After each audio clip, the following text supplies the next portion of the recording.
باقی خواتین تو سلے ہوئے کپڑوں میں رہتی ہیں، ان کا تو بس یہ ہے کہ چہرہ سے کپڑا دور رہے، بس ان کا تو احرام کی پابندی ہے۔ چپلیں بھی ان کی تو معمول کے مطابق استعمال ہو سکتی ہیں، جوتے ہیں تو جوتے پہنے رہیں۔ مرد حضرات ہوائی چپل پہنیں گے احرام کی حالت میں، یا کوئی ایسی جوتا چپل پہنیں گے جس میں یہ ٹخنے کے اوپر والی جو ہڈی ہے، وہ پیر کی جو اوپر والی ہڈی ہے، پیر کے پشت کی والی جو ہڈی ہے، یہ بالکل کھلی رہنی چاہیے۔ جیسے کہ ہوائی چپل کے اندر عام طور پر یہ پوری ہڈی کھلی رہتی ہے، لیکن ہوائی چپل بھی اب دو قسم کی آ گئی ہیں۔ پہلے تو چائنا کی ایک ہوائی چپل آتی تھی جس کے اندر نیلے رنگ کی یا ہرے رنگ کی خالی پتلی سی پٹی ہوتی تھی، پہلے تو خالی وہ سب ایسی ہوتی تھی، لیکن اب وہ چوڑی پٹی والی بھی آ گئی ہے تو ہوائی چپل، لیکن اس کی جو پٹی ہے وہ بہت چوڑی ہے، جس کی وجہ سے یہ پیر کی جو اوپر والی ہڈی ہے یہ اچھی خاصی چھپ جاتی ہے، جبکہ حالت احرام میں اس ہڈی کو کھلا رکھنا واجب ہے۔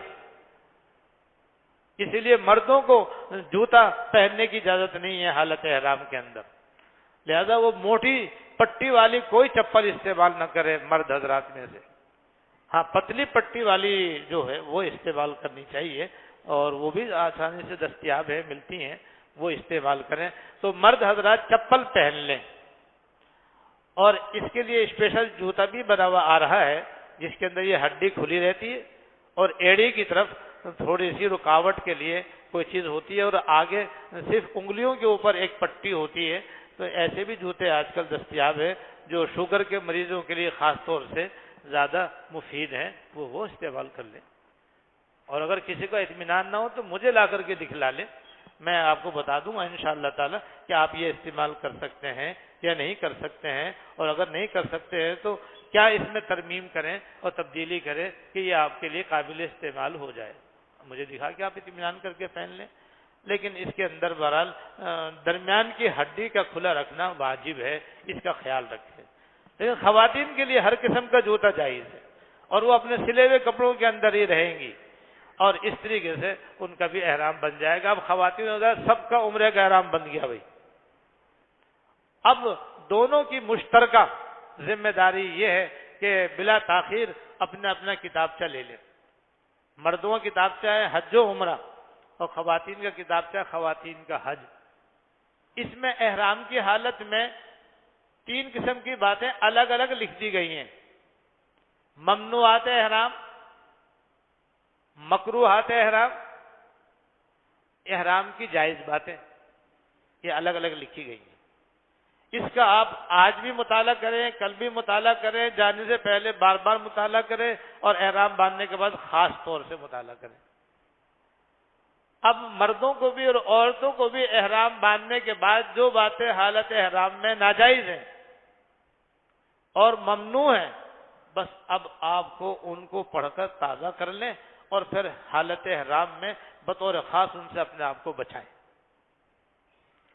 اگر آپ ان سے نہیں بچیں گے تو کسی صورت میں دم واجب ہو جائے گا، کسی صورت میں صدقہ واجب ہو جائے گا، کسی صورت میں آپ گنہگار ہوں گے، لیکن آپ کا حج ناقص ہو جائے گا، آپ کا حج نامکمل ہو جائے گا۔ اس لیے ہم جا رہے ہیں اس نیت سے کہ ہمارا حج حج مبرور ہو، ہمارا عمرہ عمرہ مبرورہ ہو، ہماری حاضری مقبول ہو۔ اس کے لیے ضروری ہے کہ ممنوعات احرام سے اپنے آپ کو بچائیں، گناہوں سے اپنے آپ کو بچائیں۔ جتنی ممنوعات احرام ہیں یہ سب ناجائز ہیں حالت احرام کے اندر، ان کا ارتکاب ناجائز ہے، ان سے بچنا واجب ہے۔ نہیں بچیں گے تو بعض صورتوں میں دم واجب ہو جائے گا۔ دوسرے نمبر پر مکروہ باتیں۔ مکروہ باتیں وہ ہے کہ ان کے کرنے سے دم تو واجب نہیں ہوتا، لیکن پھر بھی عمرہ ناقص ہو جاتا ہے، اور وہ باتیں اللہ تعالیٰ کو ناپسند ہیں، اور یوں سمجھو چھوٹے گناہ ہیں وہ گناہ بڑا ہو یا چھوٹا دونوں چیزیں بچنے کے لیے ہوتی، کرنے کے لیے نہیں ہوتی۔ اس لیے مکروہات سے بھی اپنے آپ کو بچانا ہے، تو جب بھی بچائیں گے جب ہم ان کا مطالعہ کر کے ذہن میں تازہ کریں گے اور ان کا خیال رکھیں گے۔ تیسرے نمبر پر وہ باتیں جو کہ حالت احرام میں جائز ہے۔ اب بعض بیچارے مسلمان ایسے سادہ ہوتے ہیں کہ چونکہ دین کا مطالعہ نہیں کرتے، حج کے احکام کا مطالعہ نہیں کرتے، تو وہ بیچارے بعض مرتبہ جائز اور مباح باتوں سے بھی پرہیز کرتے ہیں، اس ڈر سے کہیں ایسا نہ ہو دم واجب ہو جائے، کہیں ایسا نہ ہو ہم گنہگار ہو جائیں۔ تو بھائی بلا وجہ اپنے آپ کو مصیبت میں ڈال رہے ہیں۔ دین تو ہمارے لیے سراسر آسان ہے، وہ جائز اور مباح باتیں تو اسی لیے لکھی گئی ہیں کہ اگر حالت احرام میں کوئی ان کاموں کو، ان باتوں کو کرنا چاہے تو کوئی قباحت نہیں ہے، اس سے حج میں اور عمرے میں کوئی خلل نہیں آتا بالکل بھی۔ لہذا سہولت جب حاصل ہے تو سہولت استعمال کرنی چاہیے۔ اب ایک موٹی سی مثال دیتا ہوں میں آپ کو، حالت احرام میں ٹیشو کا استعمال کرنا چاہیے۔ اب ٹیشو تو ایسا ہے کہ انسان کی ناک منہ کی طرح ہے، کہ جیسے جس کی ناک ہے تو ٹیشو بھی ناک پہ ہے اس کے، جس کے پاس منہ ہے ٹیشو بھی اس کے منہ پہ، کھا رہا ہے تو ٹیشو استعمال کر رہا ہے، ناک صاف کر رہا ہے تو ٹیشو میں صاف کر رہا ہے۔ اب یہ تو مسلمان کے ساتھ تقریباً ساتھ ساتھ ہے، یہ جب ساتھ ساتھ ہے تو بھئی حالت احرام میں اس کا استعمال کرنا جائز بھی ہے۔ جب جائز ہے تو بھئی استعمال کرو۔ بعض بیچارے اس سے بھی پریشان ہوتے ہیں کہ بھئی ٹیشو ناک سے لگائیں گے تو پتہ نہیں دم تو واجب نہیں ہو جائے گا، کہیں ناجائز تو نہیں ہے، گنہگار تو نہیں ہو جائیں گے۔ نہیں بھائی، کیوں گنہگار ہو جائیں گے؟ یہ کپڑا تھوڑی ہے، یہ تو ٹیشو ہے، کاغذ ہے یہ تو، اور کاغذ سے ناک صاف کرنا صحیح ہے، پسینہ صاف کرنا درست ہے، منہ صاف کرنا جائز ہے۔ تو حالت احرام میں ٹیشو پیپر کا استعمال کرنا جائز ہے، بس جب جائز ہے تو کر لیں، استعمال کرنے سے ڈرنے کی کیا ضرورت ہے؟ اب دیکھو معلوم ہو گیا تو آسان، اور نہیں تو آدمی ڈرتا ہی رہتا ہے۔ اچھا وہاں کوئی صحیح مسئلے بتانے والا آپ کو ملے گا نہیں، جب نہیں ملے گا تو آپ جس سے پوچھو گے، کوئی کہتا دم واجب ہے، کوئی کہتا کہ صدقہ واجب ہے، کوئی کہتا نہیں نہیں حرام ہے بھائی حرام ہے، توبہ کرو توبہ کرو۔ اللہ مصیبت میں آگے نہیں آگئے، تو مصیبت آیا اپنی جہالت کی وجہ سے۔ اگر مطالعہ کر لیتے یا کسی معتبر عالم دین سے مسئلہ پوچھ لیتے، آپ کو کوئی دشواری پیش نہیں آتی۔ تو بہرحال جائز اور مباح باتوں کا بھی مطالعہ کر لیں، جو باتیں جائز ہیں اگر ضرورت ہو، موقع ہو انہیں کرنے کی تو کر لیا کریں۔ اس طرح سے یہ تین باتوں کا احرام باندھنے کے بعد جاننا ضروری ہے۔ اس طرح سے پھر آپ انشاءاللہ تعالی جدہ پہنچیں گے، جدہ پہنچنے کے بعد پھر وہاں سے فارغ ہو کر کے انشاءاللہ تعالی آپ مکہ مکرمہ پہنچیں گے۔ راستے میں حدود حرم آ جائیں گی۔ حدود حرم ان حدود کو کہتے ہیں جہاں سے کسی بھی وہاں سے حرم کی فضیلتیں شروع ہو جاتی ہیں، اور بعض لوگوں کی وہ میقات ہے۔ ہماری میقات تو ہوائی جہاز میں آ جائے گی۔ پاکستان سے جانے والوں کی جو میقات ہے، جہاں سے بغیر احرام کے آگے گزرنا جائز نہیں ہے، وہ کراچی سے روانہ ہونے کے بعد جب جدہ آنے میں تقریباً آدھا گھنٹہ رہتا تو آ جاتی ہے۔ اس لیے میں نے اس سے پہلے آپ کو احرام باندھنے کے لیے عرض کیا ہے۔ اور بہرحال بعض لوگ جدے کے اندر رہنے والے ہیں، مکہ مکرمہ کے حدود حرم سے باہر رہنے والے ہیں، ان کی میقات وہ ہے جو آپ جب جدے سے مکہ مکرمہ جائیں گے درمیان میں وہ حدود حرم آئیں گی۔ ان حدود حرم سے آگے بڑھنے کی صورت میں ایک خاص بات یہ بھی ہے کہ جو ہی آپ اس حدود حرم سے آگے بڑھیں گے، ہر نیکی 1,00,000 گنا ہو جائے گی۔ اب تک تو آپ سبحان اللہ ایک دفعہ پڑھ رہے تھے تو 1 نیکی یا 10 نیکی، اب وہاں جیسی پڑھیں گے ایک دفعہ سبحان اللہ پڑھیں گے 1,00,000 سبحان اللہ کا ثواب ہو جائے گا، ایک دفعہ الحمدللہ پڑھیں گے 1,00,000 الحمدللہ کا ثواب ہو جائے گا، ہر نیکی کا 1,00,000 گنا ثواب۔ یہ حدود حرم کا ثواب ہے، یہ یہاں ثواب نہیں، وہاں ہے یہ ثواب۔ تو اس لیے جیسی حدود حرم آئیں گی وہ عام طور پر روڈ کے دائیں بائیں وہ نشانیاں بنی ہوئی ہیں، ان کو دیکھتے رہیں، جیسے وہ آ جائیں تو بس دل بھی جھکا دیں، گردن بھی جھکا دیں، اور دل و جان سے تلبیہ پڑھتے چلے جائیں، اور پھر سبحان اللہ الحمدللہ اللہ اکبر لا الہ الا اللہ جتنی بھی تسبیحات آپ کو آتی سب برابر اللہ اللہ کرتے رہے اور بار بار تلبیہ پڑھتے رہے۔ یاد رکھیے احرام باندھنے کے بعد سب سے زیادہ ثواب اور سب سے زیادہ فضیلت والا عمل تلبیہ کی کثرت ہے، جو آج کل حاجیوں نے اکثر چھوڑ دیا ہے۔ اکثر و بیشتر حاجی لوگ جو ہے باتیں کرتے رہتے ہیں، لیکن بہت کم ایسے ہیں جو تلبیہ کا کثرت سے اہتمام کرتے ہیں۔ تو کثرت سے تلبیہ پڑھنا چاہیے، اٹھتے بیٹھتے اترتے چڑھتے آتے جاتے لیٹے بیٹھے بس تلبیہ پڑھتے رہے، اور تلبیہ ابھی سے یاد کر لیں، تلبیہ ابھی سے یاد کر لیں، ابھی یاد ہو جائے گا تو وہاں پہ کام آئے گا انشاءاللہ تعالی۔ اور بالفرض کسی کی یاد نہ ہو تو کتابچے کے پہلے صفحے پر تلبیہ لکھا ہوا ہے، کتاب دیکھ کر کے بھی آپ تلبیہ پڑھ سکتے ہیں، کوئی حرج نہیں، لیکن مشق کر لیں یہاں پڑھنے کی انشاءاللہ تعالی۔ تو مکہ مکرمہ جب جائے تو آپ راستے میں تلبیہ بھی پڑھتے رہیں اور تسبیحات بھی پڑھتے رہیں، اور یہ بھی دعا کریں کہ یا اللہ آپ کے فضل سے اب میں حدود حرم میں داخل ہو گیا ہوں، یا اللہ جہاں پر ہر وقت آپ کی رحمتوں کی بارش ہوتی ہے، گناہ گاروں کو بخشا جاتا ہے، میں بھی خطا کار ہوں، سیاہ کار ہوں، اپنے گناہوں کے پہاڑ لے کر کے حاضر ہوا ہوں، پروردگار عالم میرے ان گناہوں کو معاف فرما، میری مغفرت فرما، میرے لیے عمرے کو آسان فرما، اپنی بارگاہ میں قبول فرما۔ اس طرح سے دعا کرتے ہوئے آپ اپنے ہوٹل میں جائیں گے، وہاں جا کر کے آپ آرام کر لیں۔ بعض لوگوں کے ذہن میں یہ ہے کہ بس جاتی پہلے عمرہ کرنا ہے، جاتی سب سے پہلے عمرہ کرنا ہے۔ ارے بھائی یہ کوئی ضروری نہیں ہے، اگر کسی میں اتنی ہمت طاقت ہے تو کوئی حرج بھی نہیں، کیونکہ اچھا ہے یہ سعادت جاتی حاصل ہو، لیکن عموماً سفر یہ طویل ہوتا ہے، اور بے شک ہوائی جہاز کا سفر ہے مگر یہ بھی کمر توڑ ہوتا ہے، اور عام طور پر آدمی اس میں بھی تھک ہی جاتا ہے بہرحال، اور 6-7 گھنٹے لگتے ہیں، جس کی وجہ سے تھکن تو ہو ہی جاتی ہے۔ لہذا آپ جا کر کے آرام کرو، نماز کا وقت ہو تو آپ حرم شریف میں جا کر کے بے شک نماز پڑھیں، اس میں کوئی حرج نہیں ہے۔ اور پھر جب آرام کر کے آپ تازہ دم ہو جائیں اور حشاش بشاش ہو جائیں، خواتین بھی عمرہ کرنے کی اپنے اندر ہمت پالے، تو آپ جس وقت مناسب سمجھیں آپ جا کر کے پھر عمرہ کریں۔ عمرے کا طریقہ یہ ہے کہ احرام تو آپ کا بندھا ہوا ہے، اب آپ مسجد الحرام میں داخل ہوں گے تو پہلے دایاں پاؤں اندر رکھیں، یاد رکھیں اس کو، دایاں پاؤں پہلے مسجد کے اندر رکھیں۔ مسجد کے جو مین گیٹ ہیں ان مین گیٹ سے جہاں ان کی کنڈی زمین پر لگائی جاتی، اس کے اندر والا حصہ مسجد کا حصہ ہے، باہر والا حصہ باہر کا حصہ ہے، لہذا اس کے اندر جب آپ پاؤں رکھیں تو دایاں پاؤں پہلے رکھیں، اور مسجد میں داخل ہونے کی دعا ہے اللہم افتح لی ابواب رحمتک، وہ پڑھ لیں، اللہم افتح لی ابواب رحمتک پڑھ لیں۔ اس کے بعد پھر آپ طواف کے لیے چلے تو راستے میں کہیں نہ کہیں سے خانہ کعبہ انشاءاللہ آپ کو نظر آ جائے گا، اللہ تعالیٰ بار بار ہمیں اس کی زیارت نصیب فرمائے۔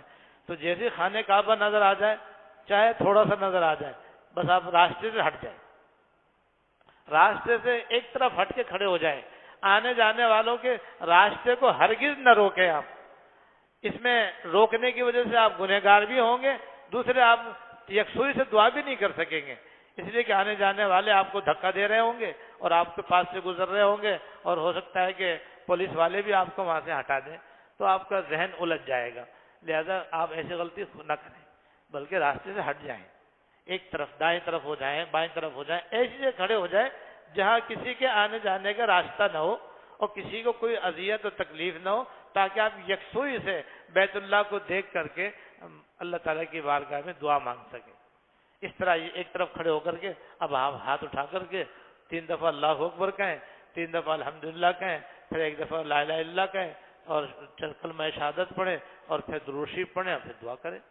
کتاب کے اندر یہ سب طریقہ لکھا ہوا ہے، گھبرانے کی بات نہیں ہے، آپ کتاب لے کے کھڑے ہو جانا، اس میں جو طریقہ لکھا ہو اس کو دیکھ دیکھ کے ویسے ہی کر لینا آپ، اس طریقے سے پھر کھڑے ہو کر کے خوب دعائیں مانگیں، کیونکہ بیت اللہ پر جب نظر پڑتی ہے تو بیت اللہ پر نظر پڑتے ہی جو دعا مانگی جاتی ہے وہ قبول ہو جاتی ہے، تو یہ دعائیں قبولیت کا وقت ہے، لہذا یکسوئی سے آپ کھڑے ہو کر کے خوب دعائیں کریں، اور یہ دعائیں کریں کہ اللہ ہمیں دنیا میں بھی عافیت عطا فرما اور آخرت میں بھی عافیت عطا فرما، یا اللہ سرکار دو عالم صلی اللہ علیہ وسلم نے آپ سے دنیا اور آخرت کی جتنے بھلائیاں مانگی ہیں مجھے بھی عطا فرما، میرے والدین اہل و عیال کو بھی عطا فرما، اور جتنے خواتین و حضرات نے مجھ سے دعا کے لیے کہا ہے یا اللہ ان سب کو بھی عطا فرما، تو وہ سب کے لیے دعا ہو گئی۔ اس کے بعد پھر درود شریف پڑھ کے دعا ختم کر کے آپ آگے چلیں۔ اس طرح سے جب بھی آپ باہر سے جائیں گے، یعنی ہوٹل سے جب بھی آپ مسجد حرام میں جائیں گے اور پہلی نظر آپ کے خانہ کعبہ میں پڑے گی، آپ دعا کریں گے، آپ کی ہر دفعہ دعا قبول ہوگی انشاءاللہ تعالی۔ وہ پاکستان سے جانے والوں کے ساتھ خاص نہیں ہے کہ یہاں سے جو پہلی مرتبہ جا رہے ہیں وہ نظر ڈالیں گے تو ان کی دعا قبول، باقی کی غیر مقبول، ایسی کوئی بات نہیں ہے بھائی۔ باہر سے یعنی مسجد حرام سے باہر سے جو بھی پہلے اندر داخل ہو اور اس کی پہلی نظر خانہ کعبہ میں پڑے، اس کی دعا قبول ہوگی۔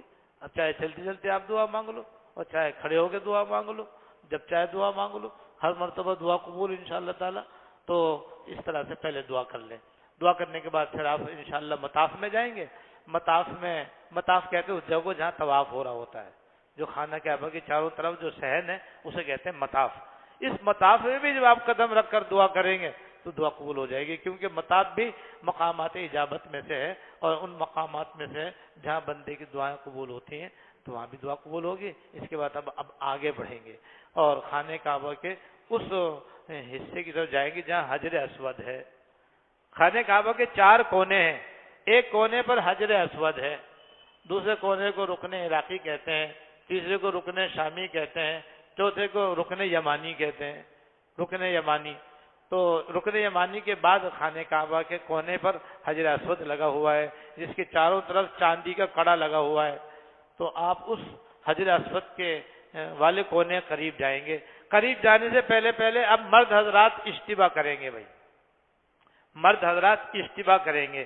اجتباء ایسے کہتے ہیں کہ جو چادر احرام کی آپ نے اوڑھی ہوئی ہے اس کو دائیں بغل میں سے نکال کے بائیں کندھے پہ ڈال لیں گے، دایاں کندھا بالکل آپ ننگا کر لیں گے، بایاں کندھا چادر سے ڈھکا ہوا ہوگا، اس کا نام ہے اجتباء۔ یہ مردوں کے لیے سنت ہے، عورتوں کے لیے نہیں، عورتیں اپنے بدستور کپڑوں ہی میں رہیں گی۔ مرد حضرات اجتباء کر لیں گے، یہ پہلا عمل ہوگا۔ توجہ دیں بھائی، اب یہ عمرے کی ادائیگی شروع ہو رہی ہے، اس میں جو میں کام بتلا رہا ہوں یہ ترتیب وار کرنے ہیں، اور اس سے آپ کا عمرہ بہت آسانی سے صحیح انداز میں انشاءاللہ ہو جائے گا۔ تو اب آپ خانہ کعبہ میں آ گئے، بیت اللہ کو دیکھ کر دعا بھی کر لی، اب طواف کرنے کے لیے اور عمرہ کرنے کے لیے آپ خانہ کعبہ کے قریب جا رہے ہیں، تو جہاں حجر اسود ہے اس سے ذرا پہلے آپ اجتباء کریں گے۔ پہلا کام ہے اجتباء کرنا۔ اجتباء کرنے کے بعد پھر آپ مزید حجر اسود کے قریب اس طرح جائیں گے کہ سارا حجر اسود آپ کے دائیں طرف ہو جائے گا، آپ کا چہرہ خانہ کعبہ کی طرف ہوگا اور حجر اسود پورا آپ کی دائیں جانب ہوگا، آپ اس کے بائیں جانب کھڑے ہوں گے اور چہرہ آپ کا خانہ کعبہ کی طرف ہوگا۔ پھر اب دوسرا کام کریں گے نیت یہ کریں، یا اللہ میں آپ کے رضا کے لیے بیت اللہ کا طواف کرتا ہوں، آپ اسے قبول کر لیجئے، میرے لیے آسان کر دیجئے۔ یہ دوسرا عمل ہو گیا نیت۔ پہلا عمل ہے اجتباع، دوسری نیت ہے، دوسرا عمل ہے نیت۔ تیسرا عمل بھی یہی کھڑے کھڑے ہوگا، تیسرا عمل بھی یہی کھڑے کھڑے ہوگا، اس کا نام ہے استقبال۔ استقبال اسے کہتے ہیں کہ دونوں ہاتھ یوں اٹھائیں اور ہاتھ اٹھا کر کے لٹکا دے اور پڑھیں بسم اللہ اللہ اکبر وللہ الحمد والصلاۃ والسلام علی رسول اللہ۔ خالی بسم اللہ اللہ اکبر بھی پڑھ سکتے ہیں، خالی یوں ہاتھ کر کے ہاتھ نیچے چھوڑ دیں گے، بسم اللہ اللہ اکبر وللہ الحمد والصلاۃ والسلام علی رسول اللہ۔ یہ یاد نہ ہو تو کوئی گھبرانے کی بات نہیں، آپ کتاب سے اپنے ہاتھ میں رکھیں، اس میں یہ دعا لکھی ہوئی ہے، آپ اس میں دیکھ کے پڑھ لیں۔ یہ تین عمل ہو گئے بھائی، دیکھو، پہلا اجتباع، دوسرے نیت، تیسرے استقبال، چوتھا عمل۔ اب ذرا سا حجر اسود کے سامنے آ جائیں، آپ کا چہرہ بھی حجر اسود کی طرف ہو جائے، سینہ بھی آپ کا حجر اسود کی طرف ہو جائے۔ اب یہاں چوتھا عمل کرنا ہے۔ چوتھا عمل یہاں پر یہ ہے کہ استلام یا اس کا اشارہ کریں۔ استلام تو اسے کہتے ہیں کہ اگر رش نہ ہو تو آپ حجر اسود پہ جا کر کے اپنے دونوں ہاتھ یوں رکھیں اور درمیان میں جو جگہ ہے اس میں جو کالے کالے پتھر ہے ان پر بوسہ لے، اسے کہتے ہیں استلام کرنا۔ استلام کرنے میں اس بات کا خیال رکھیں کہ آپ کے دونوں ہاتھ چاندی کے فریم پر نہ آنے پائیں۔ وہ جو حجر اسود کی حفاظت کے لیے چاروں طرف کڑا بنا ہوا ہے سفید رنگ کا، وہ چاندی کا ہے، اور اس پر ہاتھ رکھنا یا چاندی کا استعمال کرنا ہے، اور چاندی کا استعمال مرد عورت دونوں کے لیے ناجائز ہے۔ عورتوں کے لیے زیور پہننا تو جائز ہے، لیکن عورتوں کے لیے چاندی کے گلاس میں پانی پینا ناجائز ہے، جیسے مردوں کے لیے بھی ناجائز ہے۔ اس کڑے پر بھی ہاتھ رکھنا استعمال کرنا ہے جو کہ ناجائز ہے، اس پر نہ رکھے، پھر آگے رکھے ورنہ اندر رکھے۔ مگر یہ تو کبھی کبھی کسی کو یہ دولت نصیب ہوتی ہے، اللہ تعالیٰ ہم سب کو نصیب فرمائے۔ عام طور پر تو دور ہی سے استلام کا اشارہ کرنا پڑتا ہے، کیونکہ حجر اسود بے پناہ رش ہوتا ہے۔ اس رش کی وجہ سے نہ کسی مرد کو ہمت ہوتی ہے اندر جانے کی، نہ کسی عورت کو ہوتی ہے، نہ جرأت بھی نہیں کرنی چاہیے، کیونکہ وہاں دھکا پھیل بہت ہوتی ہے، دھکا پھیل کرنا ناجائز ہے۔ ہم کسی کو دھکا دینے کے لیے نہیں جا رہے بھائی، کسی کو گھونسا مارنے کے لیے نہیں جا رہے، کسی کو کھینچنے کے لیے نہیں جا رہے، کسی کو مارنے کے لیے نہیں جا رہے، کسی سے لڑنے نہیں جا رہے، ہم تو گردن جھکانے جا رہے ہیں۔ وہاں پر گردن جھکانے کا تقاضا یہی ہے کہ یہ کوئی کام نہ کریں، بس جب قریب جا کر یہ کرنے پڑتے ہیں تو دور سے پھر استلام کا اشارہ کر لیں۔ تو دور سے استلام کا اشارہ یہ ہے کہ وہ اپنی جگہ پہ کھڑے کھڑے اپنے آپ کو حجر اسود کے سامنے کر کے بس یہ کریں بسم اللہ اللہ اکبر وللہ الحمد، اور پھر یوں چھوڑ۔ اس کے کہتے ہیں استلام کا اشارہ۔ اس کا نام ہے استلام کا اشارہ. یہ چوتھا عمل ہو گیا بھائی. پہلا عمل اشتباع، دوسرا نیت، تیسرے استقبال، چوتھا حجر اسود کے سامنے جا کر کے دور سے استلام کا اشارہ. یوں گویا اندازے سے اس طرح بڑھائے گویا آپ نے سچ مچ حجر اسود کے اوپر اپنے ہاتھ رکھ دیے ہیں، اور ہاتھ اس طرح یوں کر کے بسم اللہ اللہ اکبر وللہ الحمد پڑھ لیں، والصلاۃ والسلام علی رسول اللہ بھی پڑھ لیں تو اچھا ہے، اور زبانی یاد نہ ہو تو کتاب میں دیکھ کے پڑھ لیں، ورنہ ابھی یاد کر لیں، یاد ہو جائے گا انشاءاللہ تعالیٰ. کوئی لمبی دعا تو نہیں ہے. اس کے بعد اب پانچواں عمل مردوں کے لیے ہے، عورتوں کے لیے نہیں. وہ ہے دائیں طرف گھومتے ہی رمل کرنا.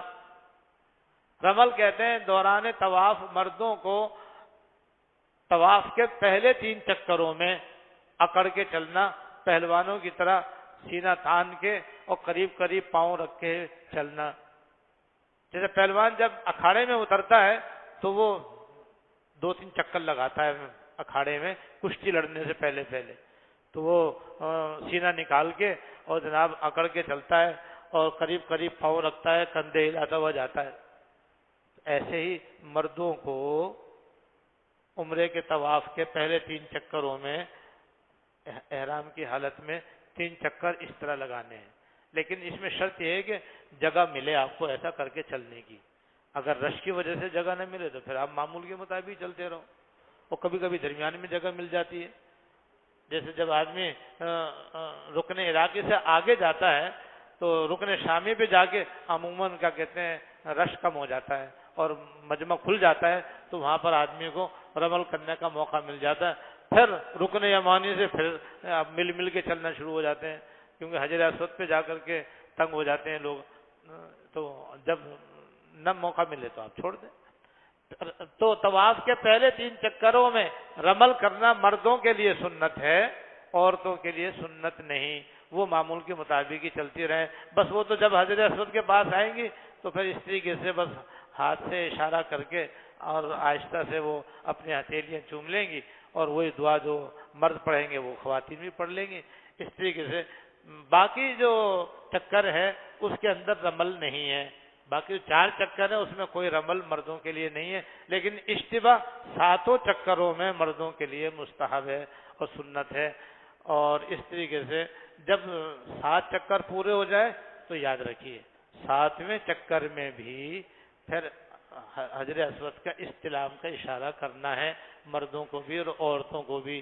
یہاں ایک بات یاد رکھنے کی ہے، وہ یاد رکھنے کی یہ ہے کہ اگر رش نہیں ہے، طواف کرنے والوں کا رش نہیں ہے، تو پھر تو آپ یہاں سے باقی عمرہ کا اعمال انجام دے لیں.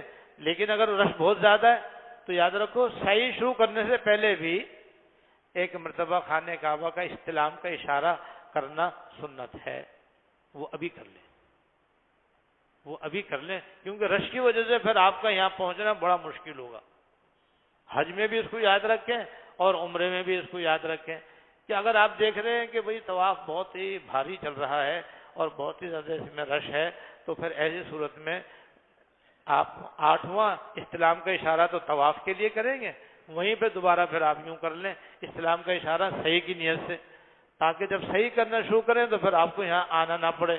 کیونکہ یہاں آنے میں بڑا مجاہدہ چاہیے، بڑا وقت چاہیے، رش میں مشکل ہوتا ہے، اور رش نہ ہو تو کوئی مشکل نہیں ہے، پھر آپ دوبارہ آئیں گے انشاءاللہ تعالی. یہ بات یاد رکھنے کی یہاں پر. اس کے بعد پھر آپ طواف آپ کا مکمل ہو گیا، اور اس کے بعد پھر اگر موقع ہو تو ملتزم پہ چلے جائیں، ملتزم پر چلے جائیں. ملتزم خانہ کعبہ کے دروازے اور حجر اسود کے درمیانی جگہ کا نام ہے، درمیان کی جگہ کا نام ہے. یہ خانہ کعبہ کی دیوار ہے اور یہ دعا کی قبولیت کی خاص الخاص جگہ ہے. یہاں پر آدمی جو بھی دعا مانگتا ہے نقد قبول ہوتی ہے. لیکن یہاں خوشبو بھی لگی ہوئی ہوتی ہے، جیسے حجر اسود پر رکن یمانی پہ لگی ہوئی ہوتی ہے، اس لیے دور ہی رہے. اسی لیے حجر اسود پر خوشبو لگی ہوتی ہے، وہاں پر بھی آپ جا کر کے استلام نہ کریں، ورنہ خوشبو اگر آپ کے ہاتھوں میں لگ گئی تو دم بھی واجب ہو سکتا ہے. رکن یمانی پر سے بھی بغیر ہاتھ لگائے آپ گزر جائیں، کیونکہ وہاں بھی عام طور پر خوشبو لگی ہوئی ہوتی ہے. اور ملتزم پر بھی خوشبو لگی ہوئی ہوتی ہے، لہذا ملتزم پر بھی آپ ذرا سا فاصلے پر ہی کھڑے رہیں اور جو آپ کا دل چاہے دعا کریں، اور پہلے اللہ تعالیٰ کی حمد و ثنا کریں، اس کے بعد پھر درود شریف پڑھیں، پھر جو آپ کے دل چاہے دعا مانگے، چاہے یہ دعا مانگ لیں کہ یا اللہ ملتزم پر سرکار دو عالم صلی اللہ علیہ وسلم نے اور دیگر انبیاء علیہ السلام نے اور صحابہ و تابعین نے دنیا اور آخرت کی جو جو بھلائیاں مانگی ہیں سب مجھ کو، میرے والدین، اہل و عیال کو اور ان دعا کے واسطے کہنے والے احباب کو عطا فرما، اور جن جن چیزوں سے پناہ مانگی یا اللہ ان سب سے مجھ کو ہی پناہ عطا فرما۔ اب یہ دعا تو بڑی آسان ہے اور نہایت جامع ہے، اور مزید جو آپ کے من کی دعائیں ہیں اور دل کی دعائیں آپ وہاں پہ مانگتے رہیں، سوچ سوچ کے جائیں کہ بھئی ملتزم پہ جاؤں گا تو کیا دعا مانگوں گا، جو دعا مانگوں گا انشاءاللہ آنکھوں سے اس کی قبولیت آپ کو نظر آئے گی۔ اس طرح سے آپ ملتزم پہ دعا کر لیں، دعا سے فارغ ہو کر کے پھر آپ مقام ابراہیم پر آ جائیں۔ مقام ابراہیم کا مطلب یہ ہے کہ خانہ کعبہ اور مقام آپ کے اور خانہ کعبہ کے درمیان مقام ابراہیم آ جائے۔ مقام ابراہیم ایک بوتل کا نام ہے جس کے اندر ایک پتھر رکھا ہوا ہے جس کے چاروں طرف چاندی کا پترا ہے اور اس میں حضرت ابراہیم علیہ السلام کے پیروں کے نشانات ہیں۔ یہ اللہ پاک نے حضرت ابراہیم علیہ السلام کی نشانی ہم کو عطا فرمائی ہے جن کے دین پر ہم لوگ عمل پیرا ہے، کیونکہ حضور انہی کے نقش قدم پر ہیں، آپ انہی کی اولاد میں سے ہیں۔ تو حضرت ابراہیم علیہ السلام اس پتھر پر بیٹھ کر کے خانہ کعبہ تعمیر کیا کرتے تھے، اور وہ لفٹ کی طرح اوپر نیچے ہوا کرتا تھا، اور جنت کا پتھر ہے وہ، حجر اسود اور رکن یمانی، یہ دو پتھر ہیں اور یہ دونوں پتھر جنت سے دنیا میں آئے ہیں اور انشاءاللہ واپس جنت میں جائیں گے۔ تو یہ پتھر اس شیشے کے اندر ہے، شیشے کی بوتل کے اندر ہے، اور بوتل جہاں پر رکھی ہوئی ہے اس کا نام ہے مقام ابراہیم۔ اللہ پاک نے قرآن شریف میں اس کا ذکر فرمایا ہے۔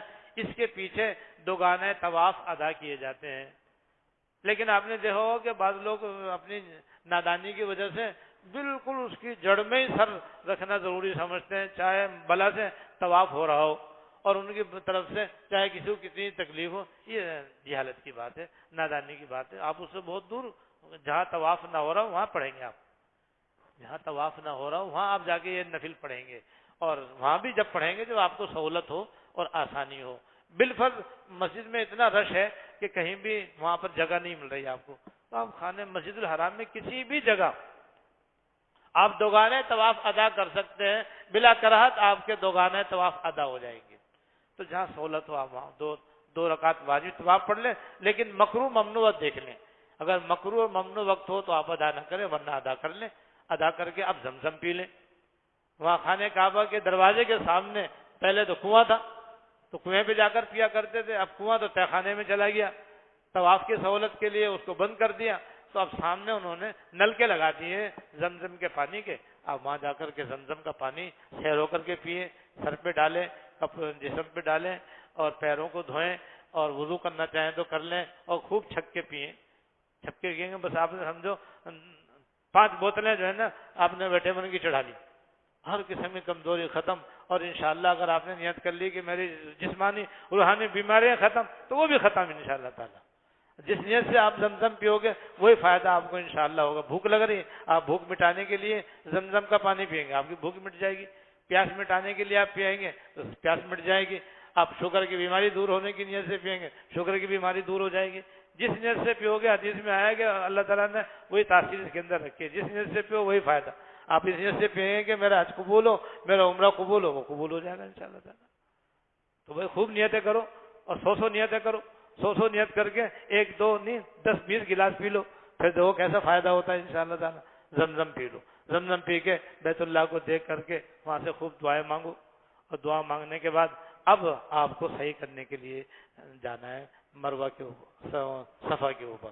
تو اب وہ میری بات کام آئے گی آپ کے، اگر رش نہ ہو تو پھر تو آپ خانے حجر اسود کے سامنے جائیں اور اتنی دور چلے جائیں کہ آپ کا آسانی سے استلام کا اشارہ ہو جائے، اور رش ہوگا تو وہ میرا مشورہ کام آئے گا آپ کے انشاءاللہ تعالیٰ، کہ وہ پہلے والا استلام ہی آپ کے کام ہو جائے گا۔ اب اندر ہی اندر جناب آپ آرام سے صفا پہ چلے جائیں گے۔ صفا پہ جانے کے بعد دو باتیں یاد رکھیں۔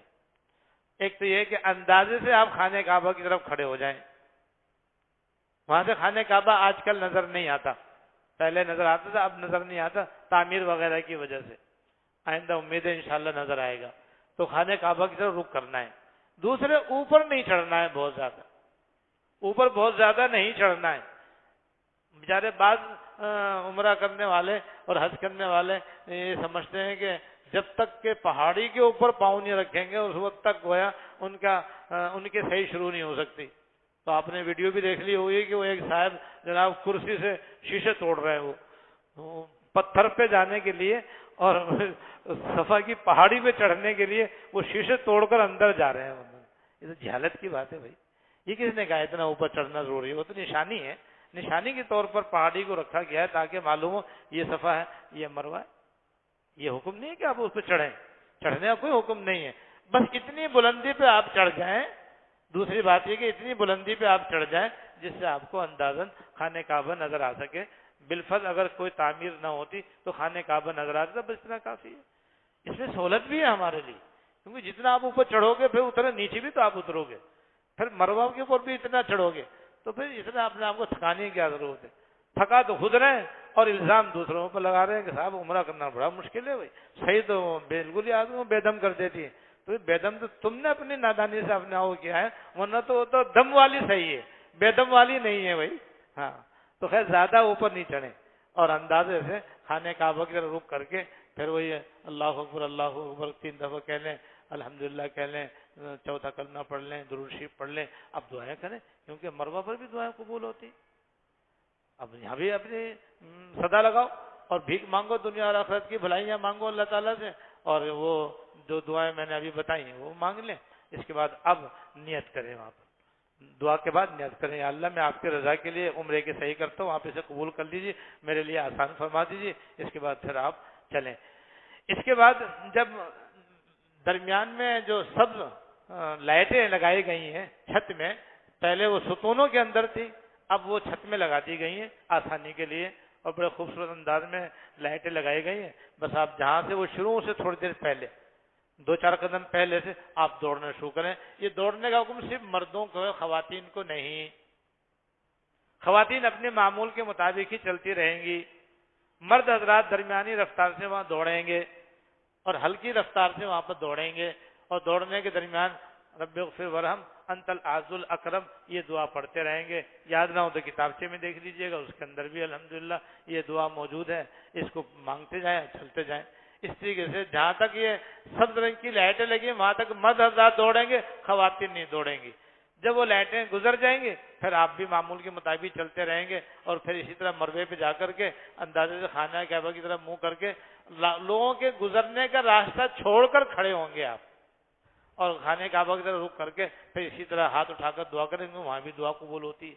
یہ ہری لائٹوں کے درمیان دوڑتے دوڑتے بھی دعا قبول ہوتی ہے، صفا پر بھی دعا قبول ہوتی ہے، اور مروہ پر بھی دعا قبول ہوتی ہے۔ تو سب جگہ اللہ پاک دعا قبول فرما رہے ہیں، ہر جگہ اسی نیت سے ہم جا رہے ہیں کہ اللہ تعالیٰ ہماری دعائیں قبول فرما لیں، ہمارا حج عمرہ قبول ہو جائے اور ہمارے گناہ معاف ہو جائیں، ہمیں اللہ تعالیٰ کی رضا مل جائے، دوزخ سے آزادی ہو جائے، جنت نصیب ہو جائے، اور کیا چاہیے بھائی، یہ سب چاہیے۔ اس طرح سے 7 چکر ہوں گے، 7واں چکر مروہ پہ جا کے پورا ہوگا۔ اور یہ بات یاد رکھیے گا کہ صفا سے مروہ پر جب جائیں گے 1 چکر شمار ہوگا، یہ پھر مروہ سے صفا پر آئیں گے تو 2 چکر ہو جائیں گے۔ اس طرح سے 7واں چکر مروے پہ جا کے مکمل ہوگا۔ کوئی اپنی ناسمجھے سے یہ نہ سمجھے جیسے طواف میں حجر اسود سے گھوم کر کے حجر اسود پر آنے پر 1 چکر ہوتا ہے، لہذا صفا سے بھی جا کر پھر مروہ سے آ کر صفا پہ سمجھے کہ 1 چکر ہوا ہے، تو پھر تو بھائی اس کا دم نکلنا بالکل بجائے، اپنی جہالت ہوگی اور ناسمجھی ہوگی۔ تو یہ اس کا کوئی آپ ہی ذمہ دار ہے، کوئی دوسرا ذمہ دار نہیں اس کا، تو ایسا نہ کریے گا۔ بس اس طرح جب آپ کا ماشاءاللہ 7واں چکر پورا ہو جائے گا پھر آپ وہاں دعا کر لیں، دعا کرنے کے بعد پھر اللہ تعالیٰ کا شکر ادا کریں کہ عمرہ پورا ہو گیا۔ اس کے بعد پھر آپ وہیں موقع ہو مکروہت نہ ہو 2 رکعت نفل شکرانے کی وہیں پڑھ لیں، وہاں پڑھ لیں، مسجد میں آ کر کے پڑھ لیں۔ اس کے بعد پھر آپ حرم شریف سے باہر آ کر کے مرد حضرات اپنا پورا سر منڈوا لیں، مرد حضرات اپنا پورا سر منڈوا لیں۔ سر منڈوانا سنت ہے، اور کینچی سے بال چھوٹے کروانا یہ جائز ہے، اور جس کے سر کے بال 2 انگل کے برابر یا 1.5 انگل کے برابر ہو تو وہ اپنے کینچی سے سارے سر کے بال کتروا بھی سکتا ہے اور چھوٹے کروا سکتا ہے، اس سے بھی اس کا یہ واجب ادا ہو جائے گا اور عمرے کا احرام کھل جائے گا۔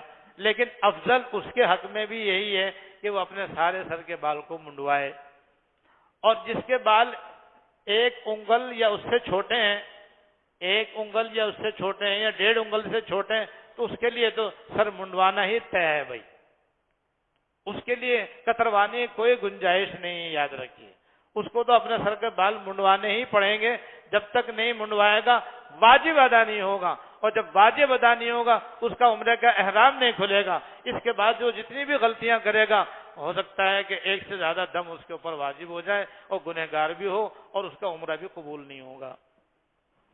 تو بھائی عمرہ مقبول ہونے کے لیے ہم جا رہے ہیں یا عمرے کو غیر مقبول بنانے کے لیے جا رہے ہیں؟ جب جا رہے ہیں تو کوئی اپنے بالوں کا زیادہ خیر خواہ نہ بنے وہاں جا کر کے کہ بھائی کسی طرح بال رہ جائیں، کسی طرح بال رہ جائیں۔ ارے بابا زندگی بھر تو ہو گئی بال رکھتے رکھتے کہ اب بھی بال قربان کرنے کی طاقت نہیں۔ اگر تمہارے اندر بال قربان کرنے کا بھی جذبہ نہیں ہے تو پھر کس منہ سے اللہ کے گھر میں آئے ہو بھائی؟ لہذا یاد رکھیے کہ وہاں پر اچھی طریقے سے اپنا ذہن بنا لیں کہ جاتے انشاءاللہ ہم افضل پہ عمل کریں گے اور سنت کے مطابق سارے سر کے بال منڈوائیں گے۔ دیکھو سرکار دو عالم صلی اللہ علیہ وسلم پٹھے بال رکھتے تھے نہیں رکھتے تھے، اور آپ عام طور پر سر نہیں منڈوایا کرتے تھے، لیکن جب حج یا عمرہ فرماتے تھے تو سر کے بال سارے کے سارے منڈوایا کرتے تھے۔ آپ نے آخری حج جس کو حجۃ الوداع کہتے ہیں اس میں بھی آپ نے اپنے سر کے بال منڈوائے، اور اپنے بال مبارک نشانی کے طور پر آپ نے صحابہ کرام کو عطا فرمائے کہ سب میں تقسیم کر دو۔ وہی بال آج تک دنیا میں چلے آ رہے ہیں، جو جگہ جگہ کہیں کہیں معتبر سند کے ساتھ پائے جاتے ہیں۔ تو حضور کی بال تقسیم شدہ ہیں، تو آپ نے بھی منڈوائے، تو ہم تو انہی کے پیروکار ہیں، انہی پہ تو ایمان لائیں۔ جب حضور نے اپنے سر کے بال منڈوائے تو ہم کون ہوتے ہیں رکھنے والے؟ لہذا ہمیں بھی آپ کے اتباع میں سارے سر کے بال منڈوا لینے چاہیے۔ اس کے بعد بھائی اب آپ کا عمرہ مکمل ہو گیا، اب آپ مکہ مکرمہ اپنے ہوٹل میں جاؤ، جا کر کے اب آرام کرو، کھاؤ پیو، اب آپ آزاد ہیں۔ اب حج سے پہلے آپ کو اختیار ہے جتنے چاہے عمرے کریں۔ سال میں صرف 5 دن ایسے ہیں جس کے اندر عمرہ کرنا ممنوع ہے، سال میں 5 دن ایسے ہیں جس میں عمرہ کرنا مکروہ اور منع ہے، باقی بالکل جائز۔ ایک 9 ذی الحجہ جس میں حج ہوتا ہے، 10 ذی الحجہ، 11 ذی الحجہ، 12 ذی الحجہ، 13 ذی الحجہ، 5 دن ہو گئے تھے وہ۔ ان 5 دن میں عمرہ کرنا منع ہے، اس سے پہلے بھی عمرہ کرنا جائز، اس کے بعد بھی سارے سال عمرہ کرنا جائز۔ لہذا یہاں سے جا کر عمرہ کرنے کے بعد حج سے پہلے جب دل چاہے آپ اپنا عمرہ کریں، اپنی طرف سے کریں، اپنے والدین کی طرف سے کریں، حضور کی طرف سے کریں، صحابہ کی طرف سے کریں، اپنے بچوں کی طرف سے کریں، اپنے دوستوں کی طرف سے کریں، اپنے احباب کی طرف سے کریں، سارے مسلمانوں کی طرف سے کریں، اور جتنے چاہے آپ عمرے کریں، بس اتنا رکھیں، صحت کا خیال رکھیں، اور ایسی طواف جتنے چاہے کریں آپ۔ طواف میں بس صرف طواف ہی طواف ہوتا ہے، اس کے اندر کوئی احرام نہیں ہوتا، بس یہ آپ وضو کر کے، عمرے کے طواف میں بھی وضو ضروری ہے، ہر طواف میں وضو ضروری ہے، تو وضو کر کے آپ جائیں، اور پھر اسی طریقے سے اشتباہ تو ہوتا نہیں کیونکہ اس میں احرام بھی نہیں ہوتا، لہذا سلے ہوئے کپڑوں میں بس آپ حجر اسود سے پہلے کھڑے ہو کر کے آپ پہلے نیت کر لیں گے، نیت کرنے کے بعد استقبال کر لیں گے، استقبال کرنے کے بعد پھر استلام کا اشارہ کر لیں گے، اس کے بعد پھر دائیں طرف مڑ کر کے بس آپ معمول کے مطابق چلتے رہیں کیونکہ رمل بھی نہیں ہے۔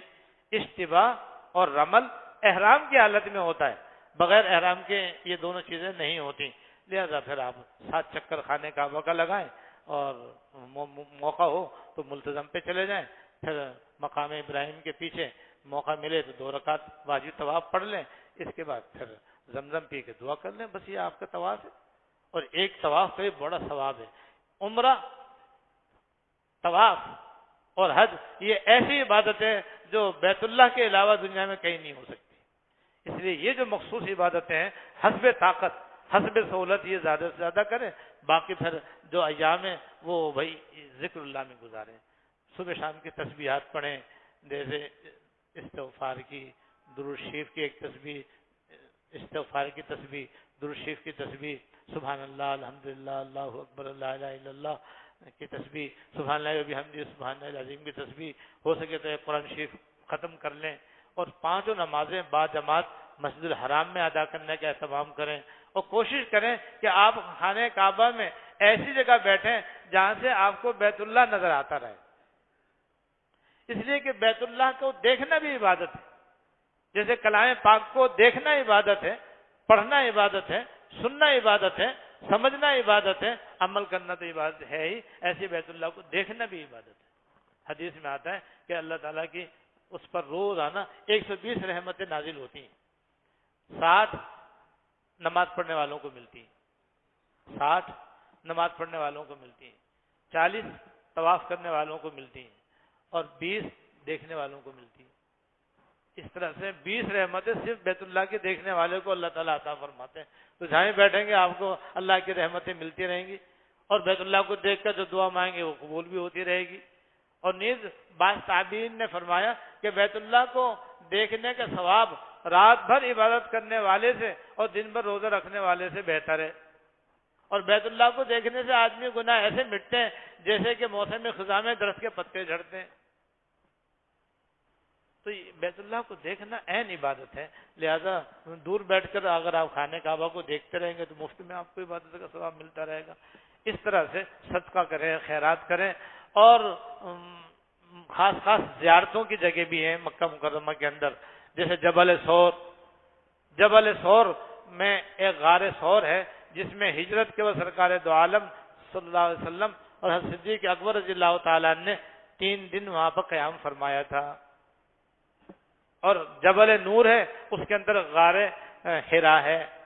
جبل نور بھی ایک زیارت کا پہاڑ ہے، اور اس کے اوپر ایک غار ہے، اس کو کہتے ہیں غار حرا۔ اس میں حضور علیہ الصلوۃ والسلام پر سب سے پہلی آیت اقرأ بسم ربک الذی خلق نازل ہوئی تھی۔ وہاں پہ بہت مسلمان جاتے ہیں، جس کو سہولت ہو اس کی زیارت کر سکتا ہے وہاں جا کر کے۔ اور اسی طریقے سے جنت المعلا ہے، یعنی مکہ مکرمہ قبرستان، اس میں ہزاروں صحابہ، تابعین، تبع تابعین، ائمہ مجتہدین، سلف صالحین، بالخصوص حضور علیہ الصلوۃ والسلام کی سب سے پہلی زوجہ محترمہ حضرت خدیجہ الکبریٰ رضی اللہ تعالیٰ عنہ اور ان کے صاحبزادے وہاں پر آرام فرمائیں، ان کی زیارت کریں، فاتحہ پڑھیں، یہ سارے ثواب کر کے آئے۔ اور اسی جنت المعلا کے برابر میں ایک مسجد ہے، اس کا نام مسجد الجن۔ وہاں حضور علیہ الصلوۃ والسلام نے جنات کو جا کر کے تبلیغ فرمائی تھی اور قرآن شریف سنایا تھا، اور وہ مسلمان ہوئے تھے۔ وہ مسجد بھی موجود ہے۔ اس سے آگے جائیں گے تو وہاں پر ایک مسجد شجرہ ہے جہاں پر درخت کا معجزہ ظاہر ہوا تھا۔ ایسی آگے مسجد الرایا ہے، پھر مسجد فتح ہے۔ اس سے آگے جائیں گے تو حضور کی پیدائش کی جگہ ہے جس کو مولد النبی کہتے ہیں۔ یہ وہ جگہ ہے جہاں سرکار دو عالم صلی اللہ علیہ وسلم کی ولادت باسعادت ہوئی تھی۔ وہ جگہ بھی الحمدللہ اب تک محفوظ ہے، اس کی زیارت کر لیں۔ اس طرح سے اب آپ حج تک آرام سے مکہ مکرمہ میں رہیں گے۔ کسی کو مدینہ طیبہ جانا ہوگا تو مدینہ طیبہ چلا جائے گا، تو میرے کتابچے کے مطابق وہاں جانے کا اہتمام کرے۔ اس طرح سے مکہ مکرمہ میں آپ اس طرح سے رہیں کہ گناہ نہ ہونے پائے۔ یہیں سے ابھی سے تہیہ کر لیں کہ انشاءاللہ تعالیٰ جو گناہ ہونے تھے وہ ہو گئے، اب میں نے توبہ کر لیا، اب آئندہ نہیں کروں گا۔ اس طرح سے سفر میں بھی گناہوں سے بچیں، اور وہاں پر بھی جا کر کے خاص طور سے گناہوں سے بچیں، اور مکہ مکرمہ میں بھی خاص طور سے گناہوں سے بچیں، اور زیادہ سے زیادہ اپنے کام کو، اپنے اوقات کو یاد الہی میں گزاریں۔ اس طرح سے انشاءاللہ تعالیٰ آپ کا عمرہ بڑی آسانی سے انجام پائے گا، اور وہاں کی برکات آپ کو اپنی آنکھوں سے نظر آئیں گی انشاءاللہ تعالیٰ۔ اللہ پاک نصیب فرمائے۔ اب دعا فرما لیں۔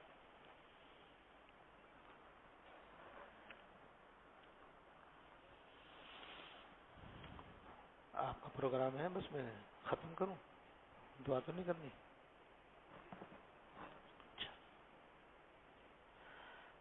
مستورات کے بال کاٹنے کے بارے میں ایک سوال آیا ہے، وہ اچھا اہم سوال ہے کہ مستورات جو ہیں وہ اپنے پورے سر کے بال میں سے تقریباً 1.5 انچ بال کاٹیں گی، 1.5 انگل یا 1.5 انچ، اصل تو 1 انچ ہے لیکن 1.5 انچ احتیاطاً اس طرح سے کاٹیں کہ سارے سر کے بال 1.5 انچ کٹ جائیں، اور اس میں ان کو اس بات کا یقین حاصل ہو جائے یا غالب گمان حاصل ہو جائے کہ 1/4 سر کے بال ضرور کٹ گئے ہیں۔ اور اس کا آسان طریقہ یہ ہے کہ عام طور پر خواتین کے جو چٹیا ہوتی ہے اس میں 3 لٹ ہوتی ہیں، بالوں کے 3 حصے ہوتے ہیں، ان تینوں کو وہ بل دے کر کے چٹیا بناتی ہیں۔ اب تو چٹیا بنانے کا رواج ہی نہیں ہے، ویسے ہی لٹکانے کا رواج ہے، تو چلو لٹکائے دے، لٹکے ہوئے میں بھی کام چل سکتا ہے۔ چٹیا ہو تو چٹیا کھول لیں، اور اگر چٹیا باندھی نہیں ہے تو لٹکے ہی رہنے دیں، اور ان لٹکے ہوئے بالوں کو جمع کر لیں۔ جمع کر کے پہلے تو اس کے نیچے سے وہ پتلی سی جو چونچ ہوتی ہے اس کو تو کاٹ کے الگ رکھ دیں، کیونکہ اس میں تو 10% بھی سر کے بال نہیں آتے۔ اس کے بعد جب ذرا چٹیا موٹی ہو جائے، اس موٹی میں سے 1.5 انگل بال قینچی سے کتر دیں۔ خود بھی کتر سکتی ہے، ان کا شوہر یا بھائی یا بیٹا اگر وہ بھی عمرہ کر کے آ چکا ہے اور اس کا بھی اب سر منڈوانے کا مرحلہ ہے یا منڈوا چکا ہے، وہ بھی بال کتر سکتا ہے۔ خاتون خود بھی اپنے بالوں کو آگے کر کے وہ بھی اس میں سے 1.5 انگل بال کتر سکتی ہیں۔ لیکن ہر حال میں اس بات کو یاد رکھیں کہ ہر خاتون اپنے سر کے بال جب کترے تو اس کو اس بات کا یقین ہو جانا چاہیے کہ واقعتاً اس کے سارے سر کے بالوں میں سے کم از کم چوتھائی سر کے بال وہ کٹ گئے ہیں، کیونکہ چوتھائی سر کے بال کاٹنا واجب ہے، اس کے بغیر احرام نہیں کھلے گا۔ چوتھائی سر کے بال کٹ گئے تو آگے سارے سر کے بال نہ کٹے تب بھی کوئی حرج نہیں، کیونکہ سنت رہ گئی۔ بہتر تو یہ ہے کہ سنت بھی ادا ہو جائے۔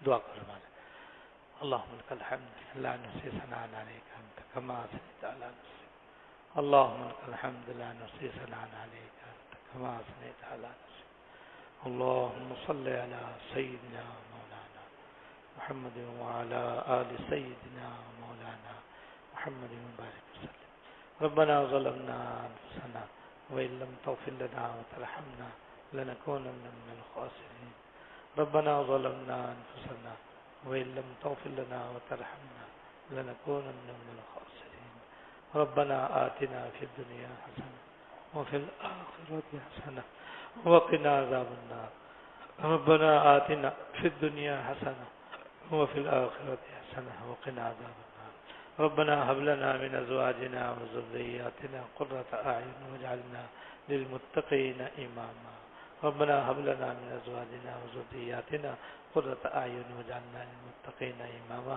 اللهم اغفر لنا وارحمنا وعافنا واعف عنا یا ارحم الراحمین یا رب العالمین یا حی یا قیوم یا ذا الجلال والاکرام۔ سب کے اگلے اور پچھلے چھوٹے بڑے خفیہ علانیہ سارے گناہوں کو معاف فرما۔ یا اللہ ہم سب کو اپنے فضل سے اپنے کرم سے حرمین شریفین کی بار بار مقبول حاضری عطا فرما۔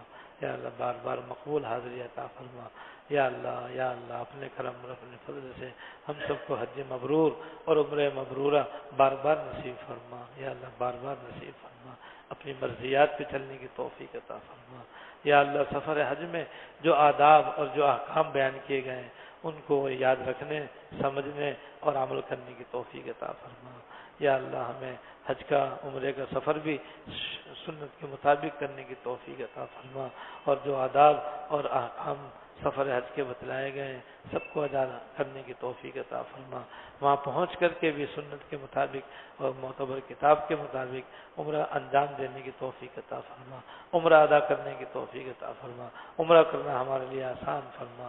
یا اللہ اپنے رحمت سے اپنے فضل سے ہماری حاضری کو مقبول فرما، اس کو ہماری زندگی کے اندر انقلاب لانے کا ذریعہ بنانے کی توفیق عطا فرما۔ ہماری زندگی پہلے جو بھی گزری جیسی بھی گزری یا اللہ ہم آپ سے معافی مانگتے ہیں، آئندہ اپنے تابع داری کی زندگی نصیب فرما، فرما بردار والی زندگی نصیب فرما، سارے ان احکام کی توفیق عطا فرما جو آپ کی رضا کا باعث ہے، اور ان کاموں سے بچنے کی توفیق عطا فرما جو آپ کی ناراضی کا باعث ہے۔